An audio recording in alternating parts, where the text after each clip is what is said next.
Halo, Assalamualaikum warahmatullahi wabarakatuh. Selamat siang teman-teman semua. Alhamdulillah, puji syukur pada Allah bahwa pada hari ini masih kita belajar bersama-sama di MK Ilmu Sosial Islam dan Humaniora. Sorry, maksud saya Islam dan Ilmu Sosial Humaniora. Nah, pertemuan kali ini kita akan membahas mengenai ilmu dan pendidikan. Tapi sebelum kita memulai, kita mau ada quiz dulu, boleh ya teman-teman? Oke, kita akan bermain mengenai eh, all around the world. Jadi kalau misalnya saya bilang eh, sekarang saya lagi di Amerika, maka 4 jam lagi saya ada di mana? Kira-kira di mana? Oke, kemudian sekarang saya lagi di Amerika, maka 5 jam lagi saya ada di mana? Kemudian sekarang saya lagi di Amerika, 1 jam kemudian saya lagi di mana? Coba kira-kira teman-teman bisa jawab tebak-tebakan saya tidak? Oke, pokoknya all around the world ya. Kira-kira jawabannya apa ya? Baik, sebelum kita mulai, kita awali terlebih dahulu dengan membaca lapan basmalah. Bismillahirrahmanirrahim. Nah, teman-teman, materi kita hari ini mengenai ilmu dan pendidikan. Sebentar,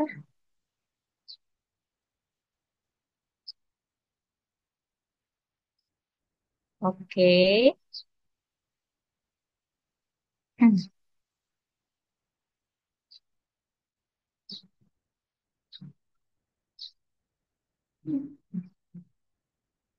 Nah, ini saya akan menjelaskan mengenai sebelumnya konsep ilmu dalam Islam. Nah, pembahasan ini memberikan penjelasan tentang konsep ilmu dalam Islam, meliputi definisi, kedudukan, sumber, klasifikasi, dan fungsi kemanfaatan ilmu.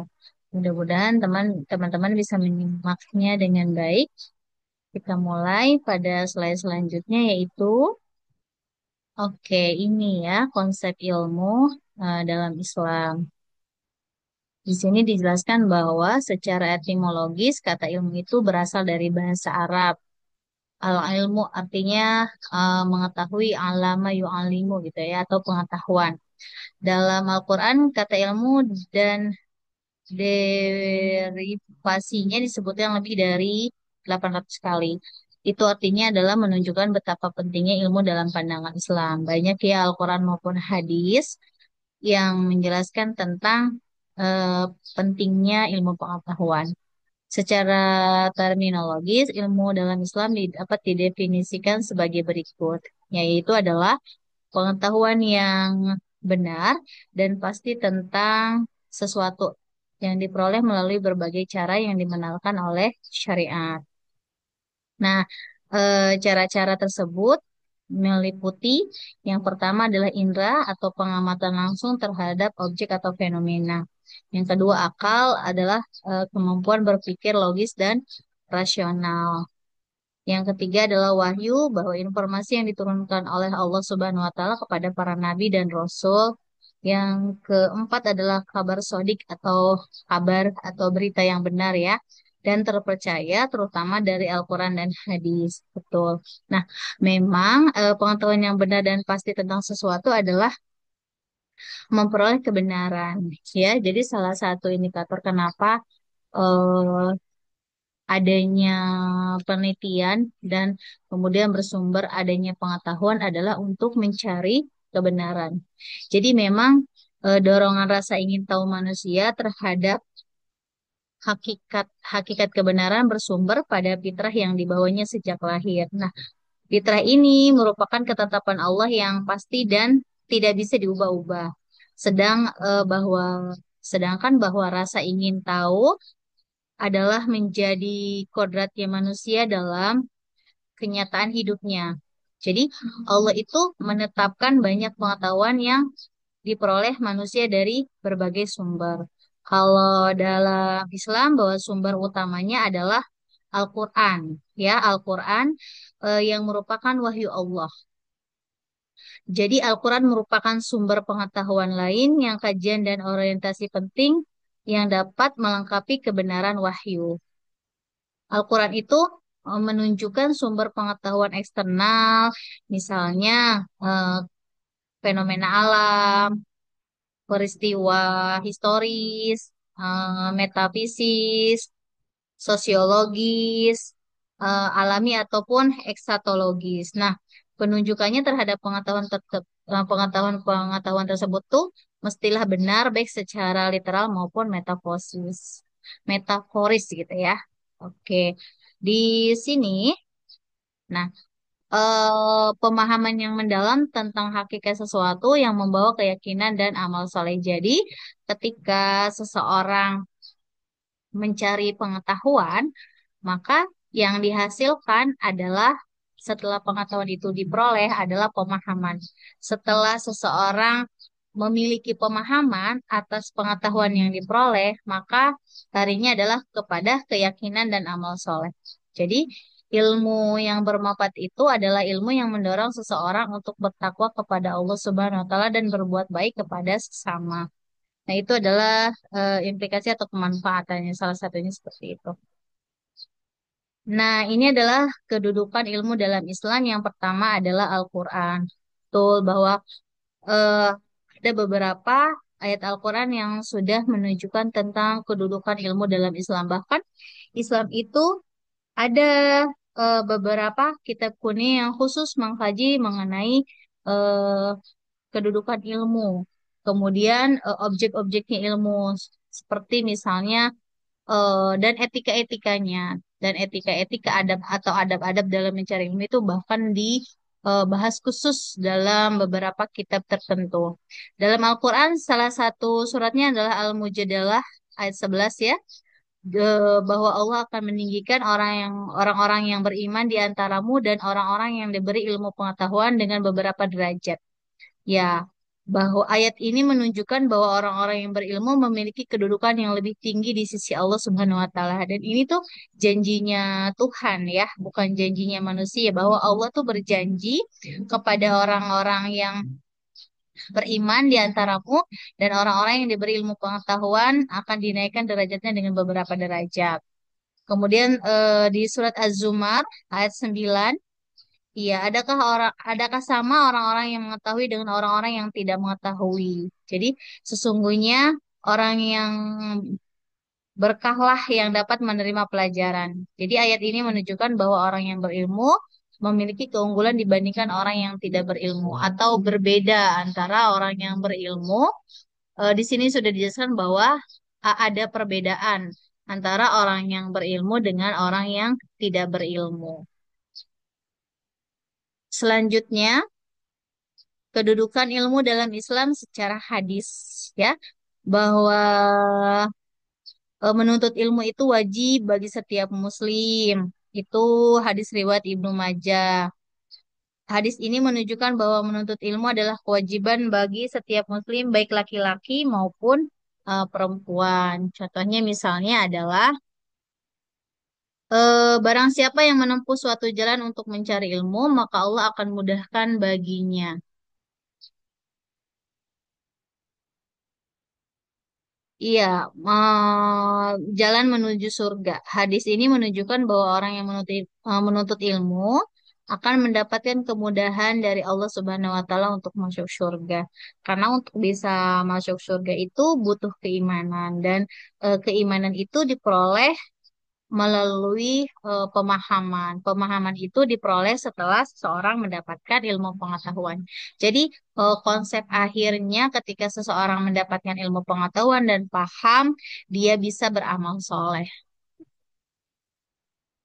Coba misalnya saya bacakan salah satu ayat Al-Quran, surat Al-Mujadalah ya, Al-Mujadalah ayat 11 yang membahas mengenai janji Allah, mengenai ilmu pengetahuan yang janji Allah terhadap orang-orang beriman untuk dinaikkan derajatnya dengan beberapa derajat.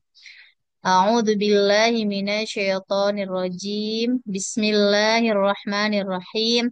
Ya ayyuhalladzina amanu idza qila lakum tafassahu fil majalisi fafsahu yafsahillah lakum.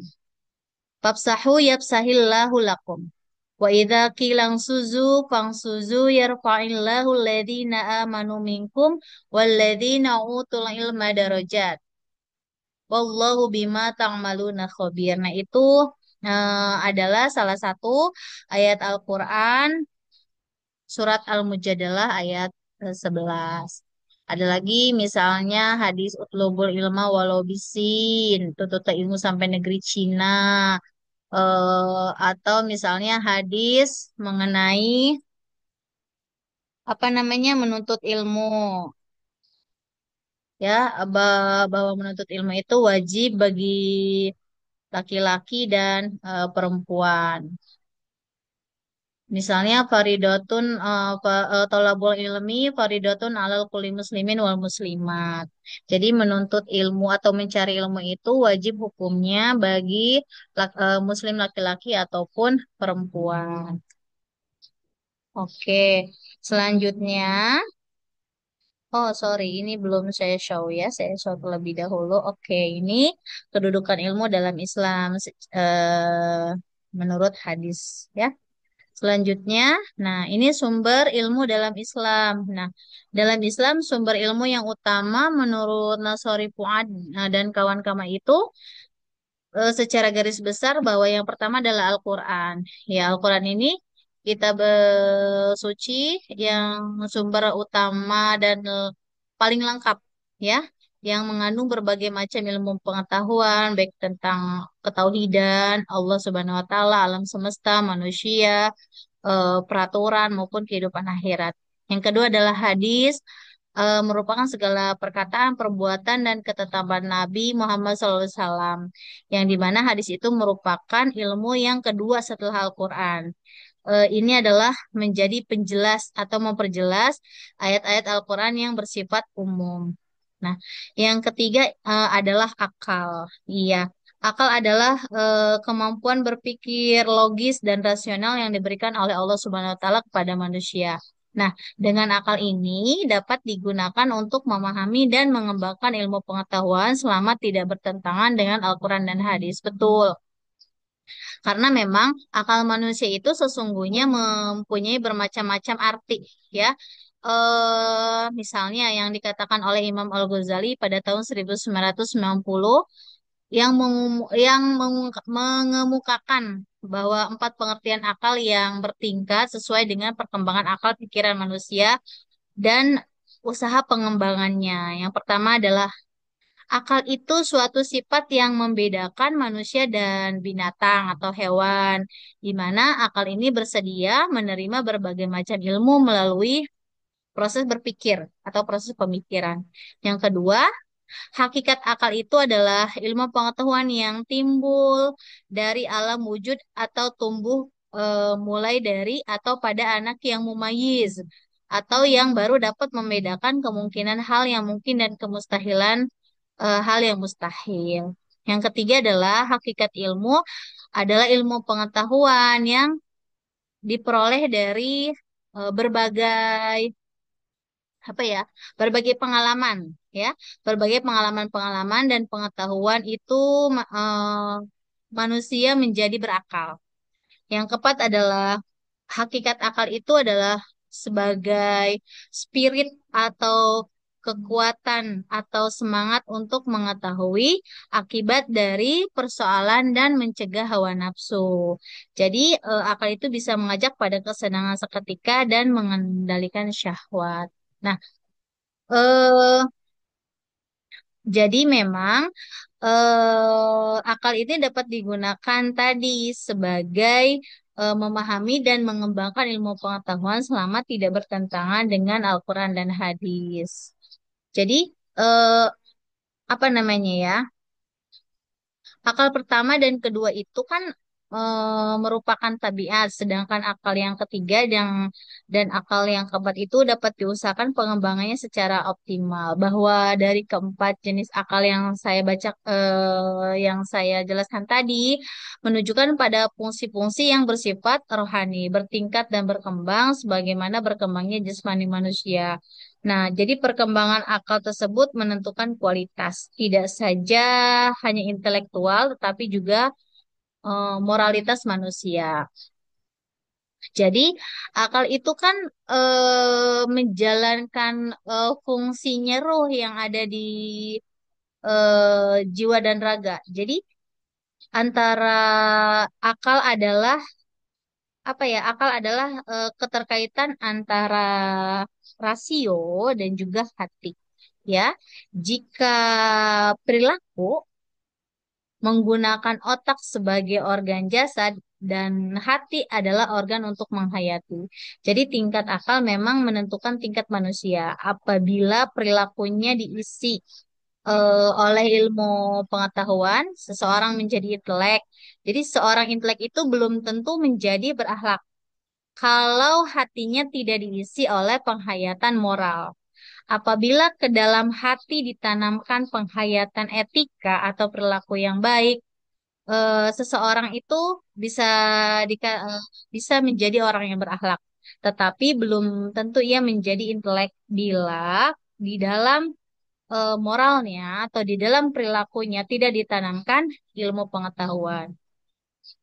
Yang keempat adalah indera, adalah alat yang digunakan untuk mengamati dan merasakan sesuatu. Nah, indera ini dapat digunakan untuk memperoleh informasi tentang dunia fisik yang kemudian dapat diolah dan dianalisis oleh akal betul.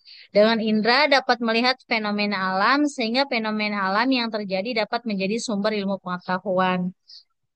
Nah, yang kelima adalah psikologi manusia. Betul ya, psikologi manusia menjadi sumber ilmu dalam Islam. Yang terakhir adalah sejarah.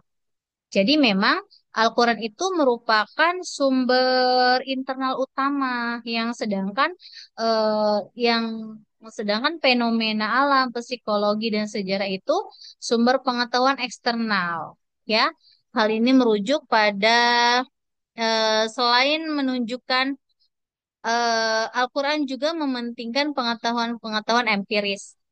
Ya, karena memiliki pengaruh terhadap persepsi batin mengenai keadaannya, potensi-potensi, resiko-resiko yang dihadapinya sebagai manusia dan nasibnya di akhirat kelak. Nah, penekanan penting terhadap pengetahuan ilmiah yang diperoleh melalui perantara pengamatan adalah bagaimana ia menyentuh atau sampai ke hati dan menghidupkan persepsi batin manusia. Jadi memang berhubungan dengan psikologinya. Oke, nah ini adalah karakteristik dari pengetahuan. Iya, bahwa memang pengetahuan yang bersumber dari Al-Quran ataupun dari kejadian dan yang memiliki arti pengaruh bagi identitas dan nasib manusia, baik di dunia maupun di akhirat tersebut, mengimplikasikan karakteristik atau sifat penting pengetahuan menurut pandangan Islam. Yang pertama adalah gagasan tentang pengetahuan Tuhan. Iya, bahwa Eh, ilmu itu berasal dari Tuhan dan ditafsirkan oleh manusia dengan fakultas jasmaniah ya dan rohaniah. Maka ilmu adalah sumber asalnya dari Tuhan dengan acuan kepada diri sebagai penafsir dan penerima aktifnya. Jadi jiwa ini nih yang kita katakan sebagai manusia adalah sebagai penafsir dan penerima aktifnya. Ilmu itu sampainya dengan makna sehingga memberikan pemahaman terhadap seseorang.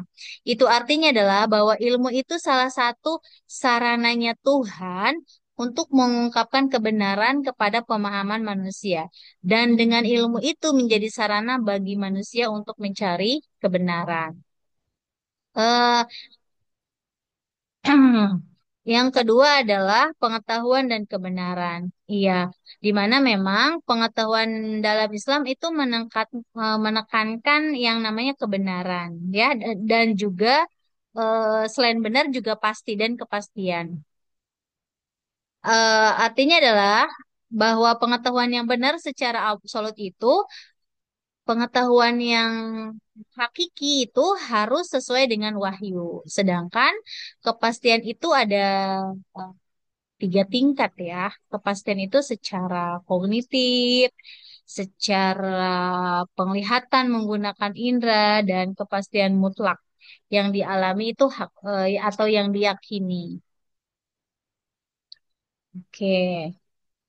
eh Kalau saya baca dari salah satu buku Islam dan Ilmu Sosial Humaniora, menurut Al-Faruqi bahwa terdapat tiga prinsip kebenaran yang mendasari semua pengetahuan Islam. Yang pertama adalah teori kesatuan kebenaran yang merupakan identitas hukum-hukum alam dengan polanya dari Allah atau sunatullah yang tetap dan tidak berubah. Yang kedua itu berdasarkan wahyu. Nah, kita tidak boleh membuat klaim yang bertentangan dengan realitas. Kedua, tidak ada kontradiksi atau perbedaan atau variasi antara nalar dan wahyu. Yang ketiga adalah diperlukan sikap kritis dan terbuka terhadap semua klaim manusia yang disertai pencarian aktif terhadap hukum-hukum alam yang tidak mengenal batas akhir. Nah, ini ada slide selanjutnya mengenai fungsi dan kemanfaatan ilmu pengetahuan. Jadi memang Allah itu melebihkan manusia di atas segala penciptaannya karena manusia itu diberi kemampuan memahami, mengetahui, menilai, serta menyikapi segala sesuatu berdasarkan pengetahuan yang telah dimilikinya. Demikian pula Allah tuh menjunjung tinggi ilmu pengetahuan dan menekankannya itu kepada manusia. Karena ilmu pengetahuan itu adalah jembatan penghubung dan media pengenalan manusia terhadap dunia dan penciptanya. Jadi kalau kamu memiliki ilmu pengetahuan, kemudian paham, berarti kalau paham harus ada unsur pengenalan kepada Tuhannya. Setelah paham, tahu, kenal, maka akhirnya itu adalah mengenai perbuatan dan amal soleh yang harus dijalankan. Iya. Dalam penjabaran yang konkret bahwa fungsi dan kemanfaatan ilmu pengetahuan itu satu, mengetahui kebenaran dengan menggunakan dasar wahyu atau ilmu pengetahuan, ataupun kedua-duanya.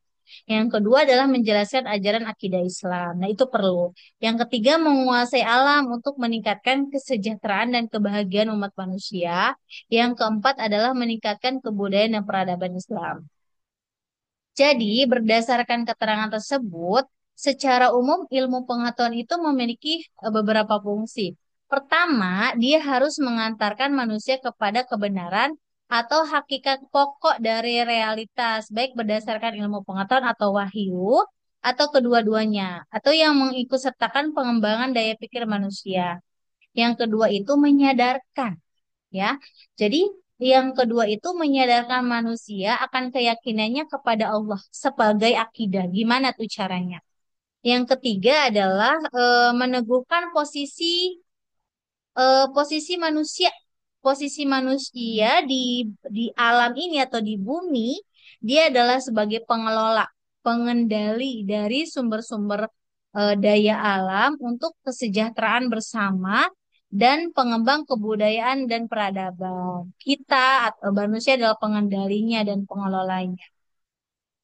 Kemudian, eh, adapun apa yang namanya hati nurani pada dimensi etis memberi makna bahwa esensial kebaikan manusia itu karena sifat kecahayaannya atau nuraninya yang menerangi kepada jalan kebenaran. Sementara penalaran yang sesuai dengan prinsip-prinsip logis akan memberikan dasar bagi pengetahuan yang benar dan memberikan makna kualitatif bagi kehidupannya secara umum. Betul ya? Nah, bahwa jadi bahwa ilmu pengetahuan yang menjelaskan fungsi kemanfaatan ilmu pengetahuan dan salah satunya berdasarkan akal itu bahwa akal itu sebagaimana dinyatakan ia adalah simbol kedinamisan manusia, ya. Jadi kesanggupan manusia dalam menghadapi segala rintangan, menaklukkan dan menguasai makhluk-makhluk lainnya disebabkan karena manusia itu paling sempurna yang dititipin akal. Ya, bertambah tinggi kekuatan akal manusia, maka bertambah kuat pula lah daya kesanggupannya dalam mencapai suatu kebenaran. Namun dengan demikian, keberadaan akal itu tidak boleh terpisah dari wahyu sebagai pelengkap dan petunjuk bagi akal. Jadi, sebagai pelengkap, karena kehadirannya merupakan penguat bagi kebenaran akal dan sebagai petunjuk, karena kehadirannya ini sebagai penjabaran hal-hal tertentu. Pengetahuan akal ini di bawah pengetahuan wahyu. Karena wahyu itu kan diturunkan sebagai petunjuk dari akal. Kebenaran akal itu bersifat relatif karena kebenaran akal dipengaruhi oleh ruang dan waktu, sedangkan kebenaran wahyu adalah mutlak. Jadi artinya bahwa ilmu itu memiliki kedudukan pertama dan utama terhadap amal perbuatan karena ia menentukan kualitasnya.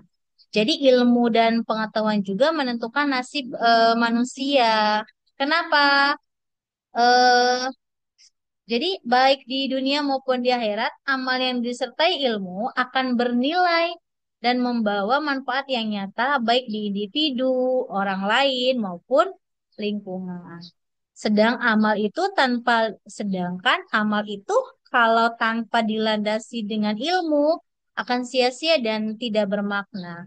Maka bahkan akan cenderung sesat dan menyesatkan. Oh, sekarang waktunya kesimpulan ya.